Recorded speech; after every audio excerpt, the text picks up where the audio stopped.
words to that effect. So yeah, this is soloing school. And the concept behind soloing school, very simple. I'm showing you methods of improving your soloing vocabulary, your fretboard navigation skills, your ability to visualize and play fluent musical ideas that outline chord changes and sound more musical than just playing your boring old scales up and down and your picking patterns and all of that nonsense. So this is part 2 in the series.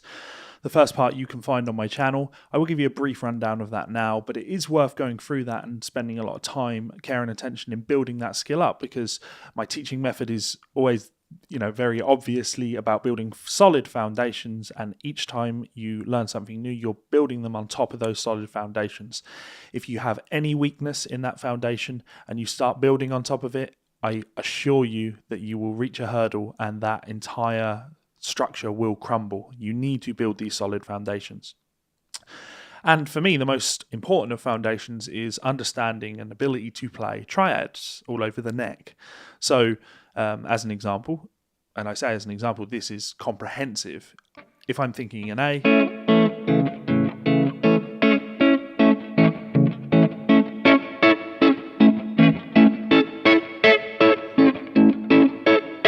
that's all that exists. There are no more closed voice triads that you can play. Play all your open voice triads, which are fun too.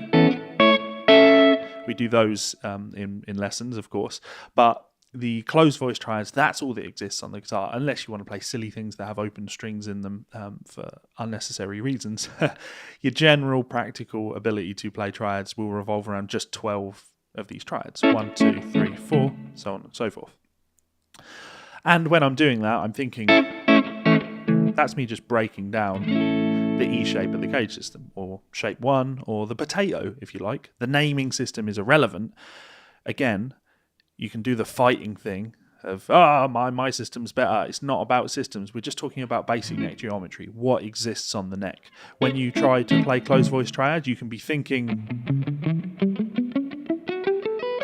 3-note per string, that's fine, but you will still find these other triads that exist. So this isn't about picking a side. I play plenty of 3-note per string stuff. This is about just get over that, let's play some music. So in the first lesson, after talking about triads, I talk about this idea of scales not really being about linear information. Scales, we practice them, but to me, a scale isn't that linear piece of information. A scale is a harmonic piece of information, but played in a linear fashion. So when you say to me mixolydian, what that means to me is this. This. Mixolydian is a dominant 13 chord. It's the root, the 3rd, the 5th, the 7th, the 9th, the 11th, and the 13th. Flat 7th. 1, 3, 5, flat 7, 9, 11, and 13. Theory stuff, not all that important. The key part is, at the root of every chordal sound, we have a triad on which it is built. So a mixolydian sound is a major triad sound. Now we can play that here on the neck. Bass, I love this triad, obviously. 7, 6, and 5 on the D, G, and B strings. Nice and easy to play. I can use my knowledge of sounds. It's not even knowledge, actually. It's experimentation. My knowledge of my previous experimentation to say that when I play these two notes, the root and the 3rd, I can connect those two things by, for example, playing. I could even play, or even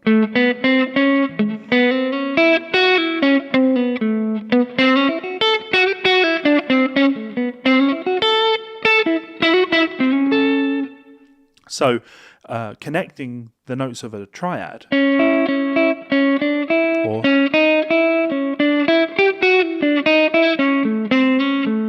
is a very important way of being able to expand upon these basic triads. And I can do that no matter where I am. So if I'm here, we could play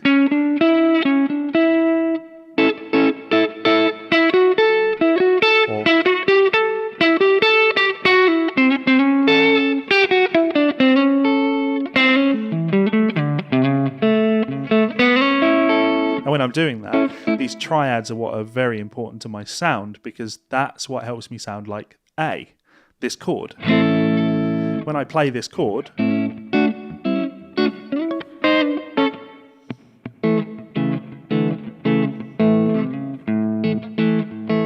I want to sound like an A chord, so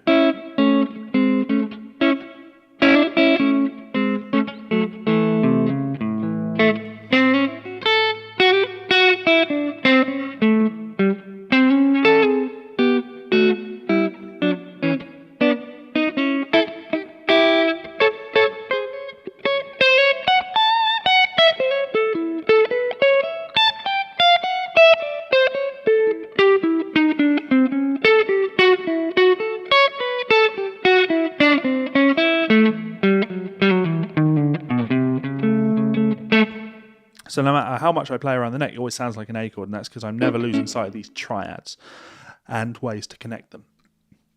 In this lesson, part 2, what I'm going to be showing you is how to connect different positions of the scales, of the triads. So up until this point, my dog's going crazy. Up until this point, everything that we've covered has been... They'll be quiet soon, I'm sure. Up until this point, everything we've played has been in position. So, but we want to be able to musically and fluently connect positions. So connecting the E shape up to the C shape, for example. So that's 7, 6, 5, and 5 on the D, G, B, and E strings, and then 11, 9, 10, and 9 on the D, G, B, and E strings. Comes out of that C shape.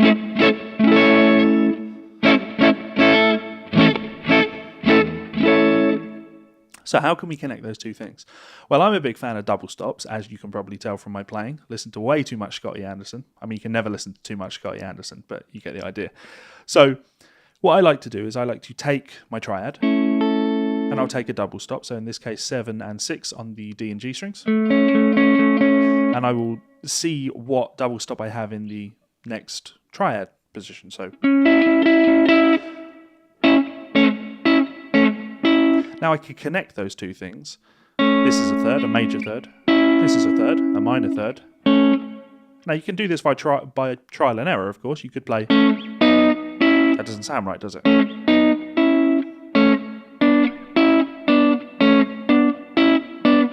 That sounds fine to my ears. And it's also worth pointing out, and there's two little things to point out here. Anytime we're playing a chord sound, so these two notes are in the chord, we can always play a semitone below that, so that always sounds great. Always going to sound fantastic. Same would apply here. These two notes are in our triad, so that's always going to sound great.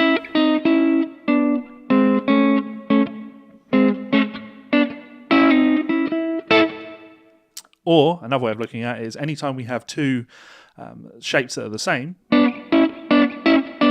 we could always put the chromatic connecting notes between those.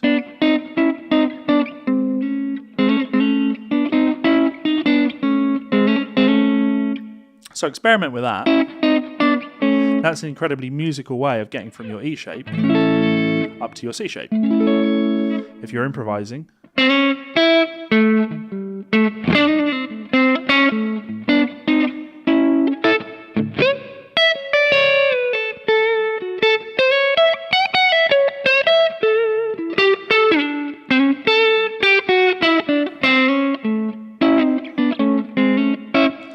nice way of doing that.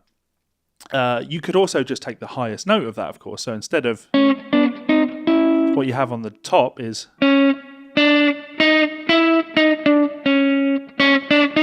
Now when I do that, I mean it's chromatic, but that has taken me from here to this C-shaped triad. Now of course when I'm there I can then...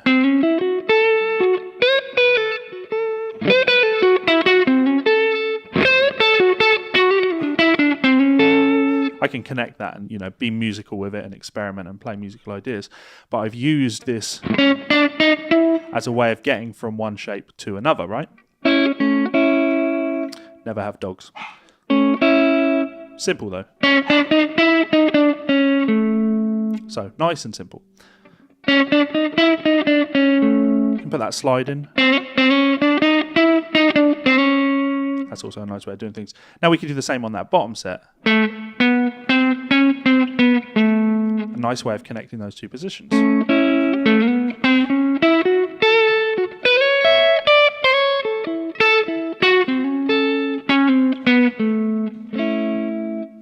So, simple. Now you can get more advanced with this by filling in each area of the neck. So when I play this, that's me playing a scale, very simple. And when I play this, that's me playing a scale. Well, we could fill in the area around the neck here. So instead of playing just... When I go from this triad down a note to the 8th fret, you know, technically you have a scale fingering here. Those would be the notes diatonic to the key, or it's D major, I guess, A mixolydian.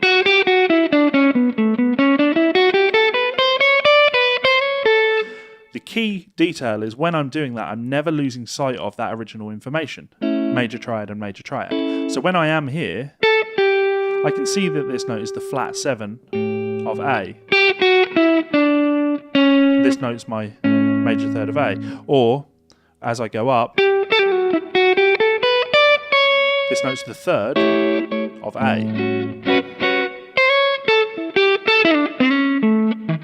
So that's me filling in that information that would fit around that middle.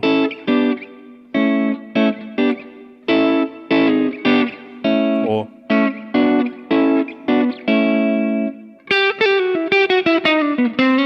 so I play a lot of lines like that. Because that's pretty kind of Western swing.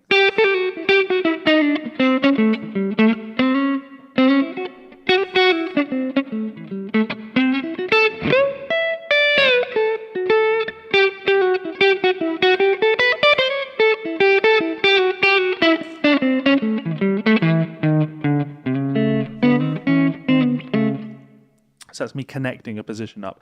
Now, of course, you'll see that I do the same kind of thing with... Again, that's me connecting E shape to C shape using sixths. Or... So lots of experimentation to become comfortable, but that's kind of the point, right? It's endless experimentation of how can I get from these 3 notes here to these notes here.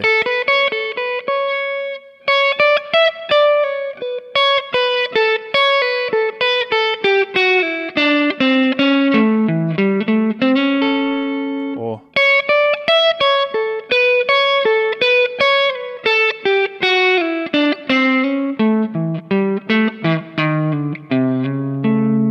it's a way of doing that. If I'm on the B string, a way that I could do that, or maybe I play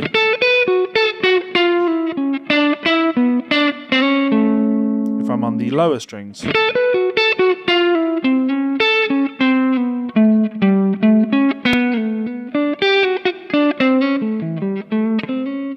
that will work.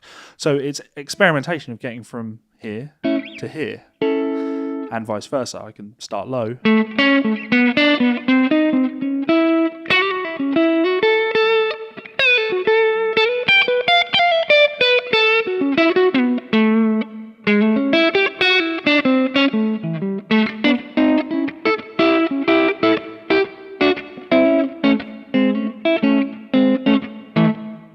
the same thing could then be practiced going from the E shape, down to the A.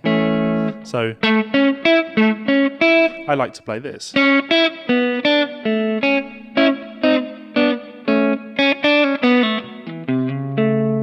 So I can be in my E shape,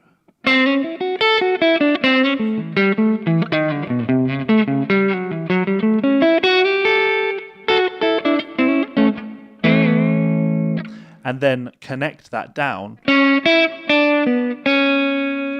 to my open A, and then when I'm here again, scale-wise,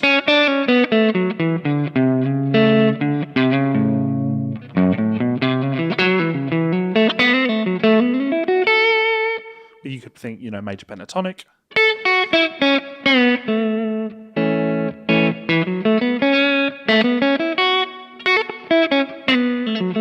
Don't you love the intonation on a badly tuned telly?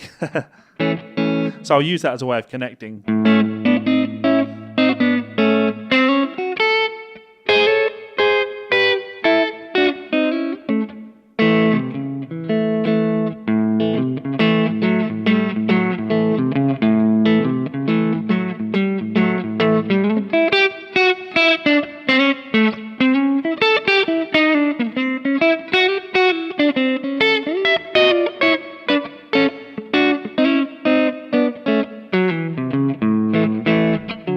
Now, at that point, when I start thinking of D, that's the C shape, right?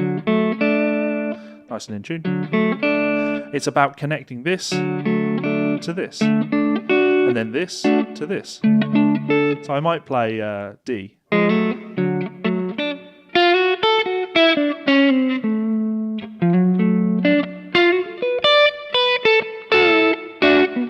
Back to my A.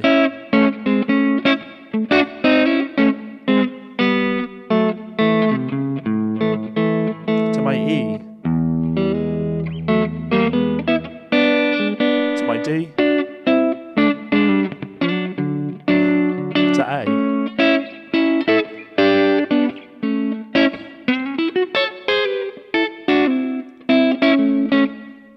Now this is a great way of practicing because when I do that, it's impossible for you to not hear the sound of the chords as I'm playing. That's important to a lot of styles of music. You can get by in rock just thinking one scale and playing over everything with that one sound. But in blues, and if you want to go more classic rock with things, anything that has a slightly jazz influence or country influence, you know, I'm big on the western swing thing, anything like that, the sound of the chord becomes very important. And just living in that minor pentatonic framework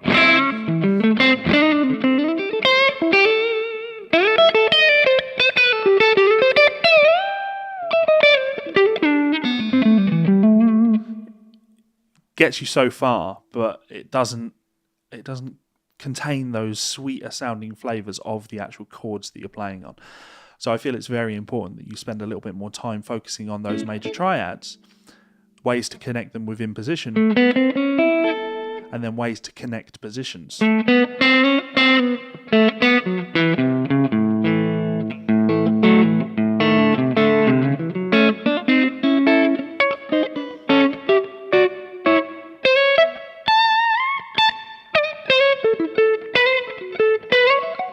Because when you have the control to do that, it's nice to play, think of it as light and dark. I can play major pentatonic-y sounds, I can play Mixolydian sounds which sound like an A chord, but then when I want to, I can bring in that minor pentatonic sound or the blues scale to give it some grit. See if you can spot when I do that here. So.